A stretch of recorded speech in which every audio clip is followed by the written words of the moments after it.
Assalamualaikum warahmatullahi wabarakatuh. Saya Kuku Aji Santoso akan mencoba untuk mempresentasikan tugas besar satu dari mata kuliah Kesehatan dan Keselamatan Kerja atau K3 dari kelompok saya dengan saya sendiri Kuku Aji Santoso dengan NIM 413211200022. Lalu ada Rian Singgi Nugroho 413211200008 dan Imam Subhi dengan NIM 413211200018 dengan dosen pengampu Bapak Nurato ST MT PhD. Pada latar belakang di slide ini adalah pabrik manufaktur memiliki resiko keselamatan dan kesehatan kerja atau K3 yang tinggi, terutama di sektor yang melibatkan mesin berat dan bahan kimia berbahaya. Kecelakaan kerja di sektor ini seringkali menyebabkan cedera serius atau kematian. PT Samsung Indonesia yang berlokasi di kawasan industri Jababeka Cikarang memproduksi produk elektronik seperti smartphone dan televisi dengan lebih dari 1.200 pekerja. Meskipun telah menerapkan prosedur keselamatan, tingginya intensitas kerja dan potensi bahaya fisik menjadikan pabrik ini memerlukan evaluasi menyeluruh terhadap aspek K3. Laporan ini bertujuan untuk menganalisis risiko K3 di pabrik tersebut dan memberikan rekomendasi pengendalian yang tepat untuk memastikan keselamatan para pekerja. Lokasi dari PT Samsung Indonesia berada di kawasan industri Jababeka, Cikarang, Bekasi, Jawa Barat yang memproduksi smartphone, televisi, komputer, dan perangkat elektronik lainnya. Di PT Samsung Indonesia ada beberapa area kerja. Yang pertama itulah area gudang dan bahan baku untuk menyimpan bahan baku utama seperti chip elektronik dan layar LCD dengan pengaturan suhu dan kelembapan untuk menjaga kualitas. Lalu ada jalur perakitan sebagai proses perakitan menggunakan mesin otomatis dan manual untuk menggabungkan komponen kecil menjadi produk jadi. Lalu ada area pengujian dan pengendalian kualitas untuk menguji produk dan memastikan kualitas dan fungsionalitas sesuai dengan standar yang telah ditetapkan. Lalu ada area pengemasan dan penyimpanan barang jadi. Di sini produk dikemas dan dipersiapkan untuk didistribusi dengan bahan pelindung seperti bubble wrap. Lalu yang terakhir ada area penyimpanan dan distribusi. Area ini menyimpan produk yang telah selesai dan siap dikirim ke pelanggan atau distributor. Lalu di beberapa area kerja ada yang namanya proses kerja. Di area gudang dan bahan baku, proses kerjanya adalah penerimaan dan penyimpanan bahan baku. Di area kerja jalur perakitan, proses kerjanya adalah perakitan barang atau produksi. Di area pengujian dan pengendalian kualitas, proses kerjanya adalah pengujian barang. Di area pengemasan dan penyimpanan barang jadi, proses kerjanya adalah pengemasan barang. Dan yang terakhir di area kerja penyimpanan dan distribusi, yaitu adalah distribusi terhadap atau kepada customer. Di slide ini saya akan mencoba menjelaskan identifikasi risiko. Yang pertama adalah identifikasi risiko terhadap bahaya fisik. Yang pertama adalah kebisingan noise. Deskripsi bahaya pekerja yang terpapar suara bising dari mesin dan alat transportasi yang dapat mencapai 90 desibel atau lebih, yang menyebabkan gangguan pendengaran permanen jika tidak dilindungi. Lokasi paparan bahaya adalah area perakitan, pengujian, dan area pengemasan. Pekerja yang terkena dampak yaitu operator mesin, teknisi pengujian, dan pekerja di area pengemasan. Dampaknya adalah kehilangan pendengaran sementara atau permanen atau ketulian, stres, dan gangguan tidur. Lalu selanjutnya ada getaran atau vibration. Deskripsi bahaya adalah mesin yang digunakan di jalur produksi menghasilkan getaran yang dapat mempengaruhi sistem muskuloskeletal pekerja. Lokasi bahaya adalah area perakitan mesin pemotong, pengepres, dan alat berat. Pekerja yang terkena dampak antara lain operator mesin berat dan teknisi yang memelihara alat. Dampaknya adalah cedera muskuloskeletal atau gangguan peredaran darah, rasa sakit pada tangan, lengan, dan punggung. Dan yang selanjutnya adalah suhu ekstrim atau extreme temperature. Deskripsi bahaya adalah proses pengujian perangkat elektronik atau pengepakan baterai lithium ion dapat menyebabkan suhu yang sangat tinggi. Lokasi bahaya adalah pada area pengemasan, pengujian, dan penyimpanan baterai. Pekerja yang terkena dampak adalah pekerja di bagian pengemasan dan pengujian baterai. Dampaknya adalah luka bakar, dehidrasi, heat stroke, atau keracunan panas, dan gangguan sistem peredaran darah. Selanjutnya ada bahaya kimia. Yang pertama adalah paparan bahan kimia berbahaya. Deskripsi bahayanya adalah paparan bahan kimia seperti flux, solder, aseton, dan pelarut lainnya yang digunakan dalam perakitan dapat menyebabkan iritasi kulit dan gangguan pernapasan. Lokasi bahaya yang terjadi biasanya di area perakitan, terutama di bagian soldering, pengujian produk, dan penyimpanan bahan kimia. Pekerja yang terkena dampak biasanya pekerja di bagian perakitan, pengujian, dan teknisi pemeliharaan mesin. Dampaknya terjadi seperti iritasi kulit, kerusakan saluran pernapasan, keracunan bahan kimia, gangguan saraf, dan yang terakhir iritasi mata. Lalu selanjutnya ada paparan debu kimia. Deskripsi bahayanya, proses soldering dapat melepaskan asap berbahaya yang terhirup dalam jumlah besar menyebabkan gangguan pernapasan. Lokasi bahayanya yaitu di area soldering dan perakitan. Pekerja yang terdampak biasanya pekerja di bagian soldering dan perakitan.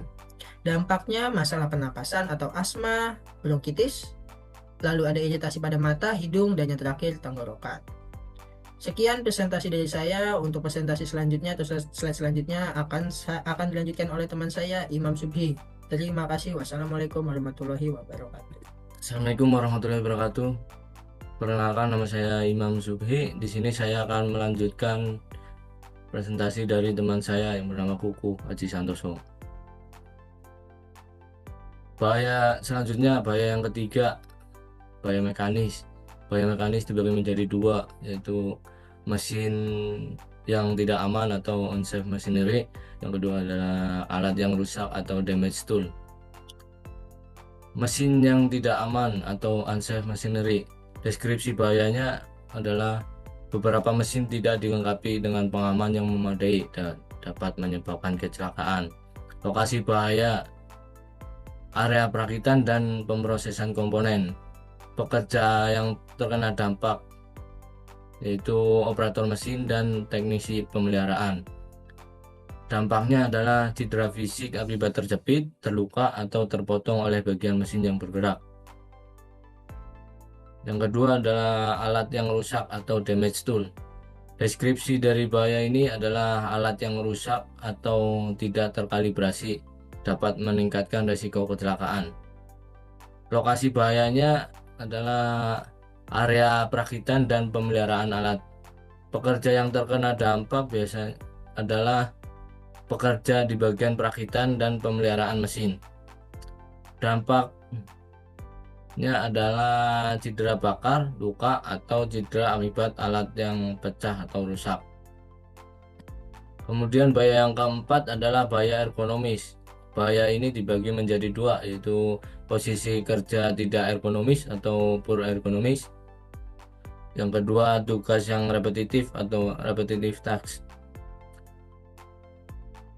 Poor ergonomis, deskripsi bahayanya adalah pekerja bekerja dalam posisi membungkuk atau mengangkat benda berat dalam waktu lama, beresiko menyebabkan cedera otot dan sendi. Lokasi bahayanya adalah area perakitan, pengujian, dan pengemasan. Pekerja yang terkena dampak adalah pekerja yang mengoperasikan mesin atau mengangkat barang berat.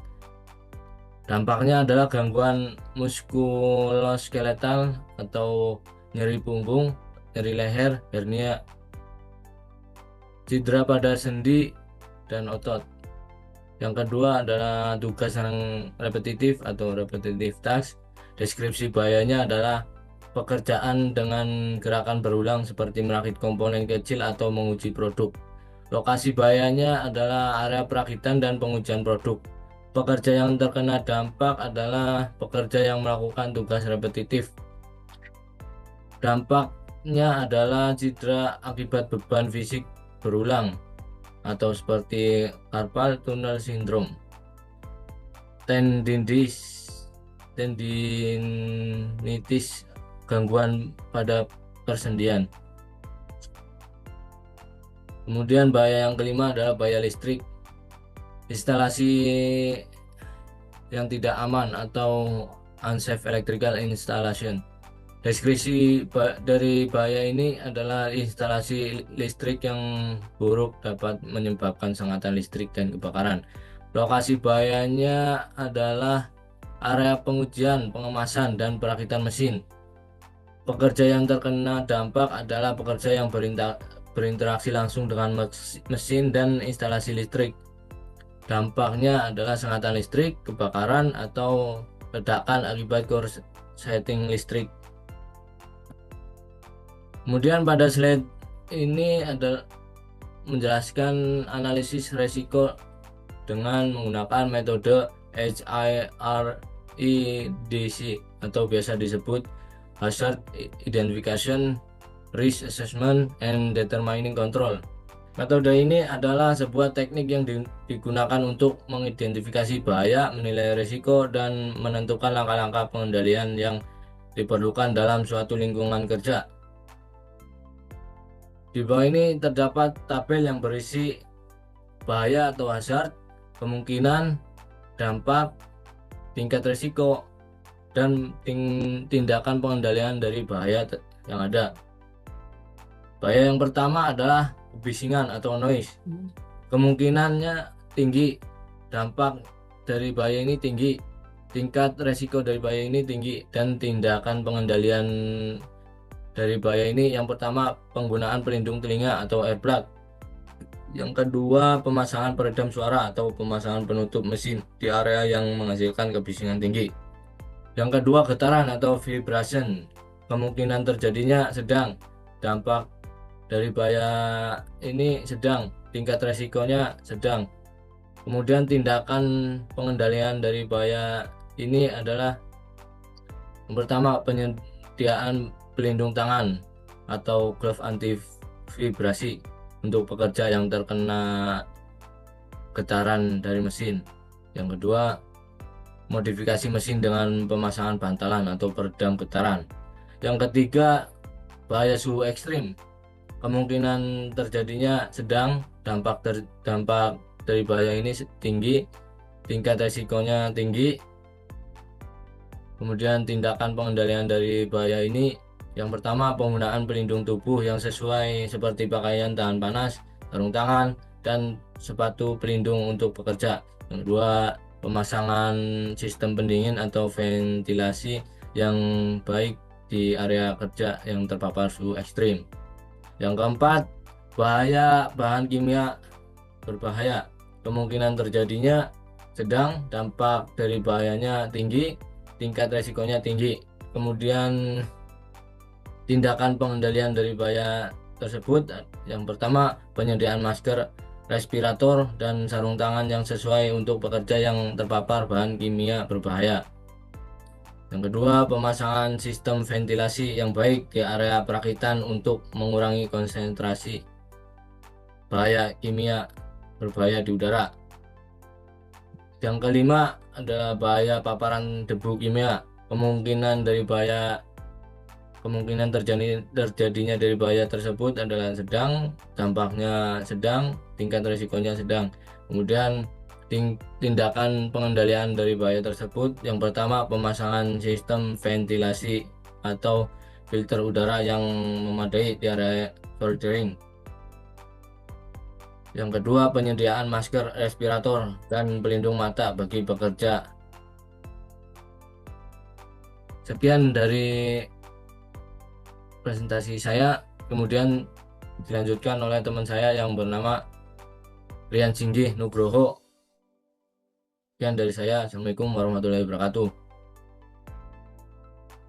Assalamualaikum warahmatullahi wabarakatuh. Perkenalkan, nama saya Rian Singgih Nugroho. Saya akan melanjutkan presentasi yang sebelumnya sudah disampaikan oleh teman saya, yaitu Imam Subahi, di mana pada analisis risiko ini atau HIRARS, bahaya atau HIRARS yang keenam yaitu mesin yang tidak aman, dengan kemungkinan bahaya terjadi yaitu sedang, sedangkan dampaknya itu tinggi, sehingga tingkat resiko yang bisa terjadi itu cukup tinggi. Nah, tindakan pengendalian yang dilakukan yaitu dengan perawatan rutin dan pemeriksaan mesin untuk memastikan mesin dalam kondisi aman dan bebas dari cacat. Yang kedua, pemasangan pelindung mesin di area yang memiliki bagian yang bergerak dan beresiko menyebabkan cedera. Kemudian, HIRARS yang ketujuh, alat yang rusak. Kemungkinan dapat terjadi yaitu sedang dan dampaknya itu tinggi dan tingkat resikonya itu tinggi. Lalu, tindakan pengendalian yang dapat kita lakukan yang pertama dengan pemeriksaan dan pemeliharaan rutin pada alat dan peralatan kerja untuk memastikan kondisi alat tetap aman digunakan.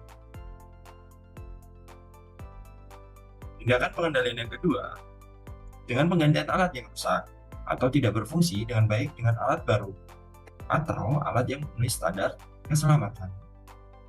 HIRARS yang ke-8, posisi kerja tidak ergonomis dengan kemungkinan terjadi cukup tinggi dan dampaknya sedang, tingkat resikonya pun sedang. Tindakan pengendalian yang dapat kita lakukan, yang pertama perbaikan desain stasiun kerja atau tempat kerja untuk menciptakan posisi kerja yang lebih ergonomis. Yang kedua, pelatihan pekerja untuk menjaga postur tubuh yang baik dan melakukan peregangan saat istirahat.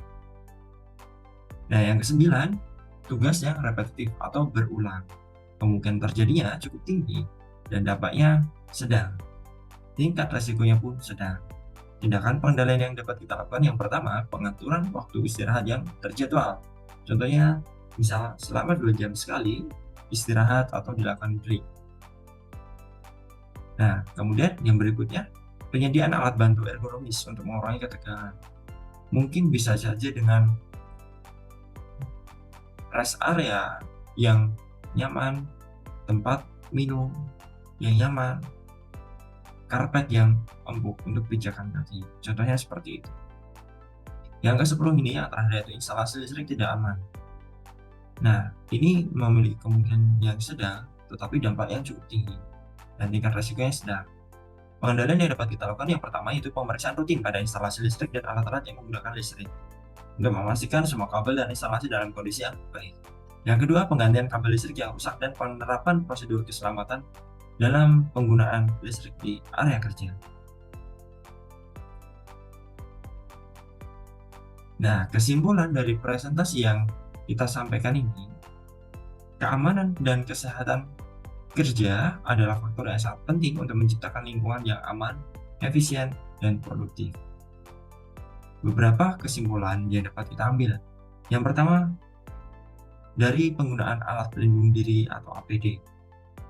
Penggunaan APD yang tepat sangat penting untuk melindungi pekerja dari berbagai risiko fisik, kimia, dan bahan lainnya. Yang kedua, APD seperti pelindung telinga, masker, sarung tangan, dan pakaian tahan panas dapat mengurangi cedera dan gangguan kesehatan. Kemudian, dua, modifikasi desain mesin dan proses kerja. Modifikasi mesin dan proses kerja untuk mengurangi risiko seperti memasang bantalan peredam, getaran, dan sistem ventilasi yang baik. Yang kedua, penyesuaian posisi kerja dan desain ergonomis juga penting untuk meningkatkan kenyamanan dan mengurangi cedera. Yang ketiga, pelatihan K3 bagi pekerja. Pelatihan keselamatan dan kesehatan kerja secara rutin membantu pekerja mengenali bahaya dan cara menghindarinya. Misalnya dilakukan latihan tanggap bencana, latihan penggunaan APAR, latihan penggunaan APD yang benar, seperti itu. Yang berikutnya, pelatihan ini mencakup penggunaan APD, prosedur darurat, dan cara melindungi diri. Berikutnya, penerapan prosedur keselamatan yang lebih ketat. Prosedur keselamatan yang ketat memastikan pekerja mengikuti protokol dengan benar dan aman. Penerapan prosedur ini mengurangi risiko kecelakaan dan menciptakan lingkungan kerja yang lebih aman. Dengan menggunakan APD, modifikasi desain mesin, pelatihan K3, dan prosedur keselamatan ketat, PT Samsung Indonesia dapat mengurangi risiko kecelakaan dan meningkatkan kesehatan kerja, produktivitas, serta menciptakan lingkungan kerja yang aman. Sekian presentasi yang dapat kami sampaikan, kurang lebihnya mohon maaf. Wassalamualaikum warahmatullahi wabarakatuh.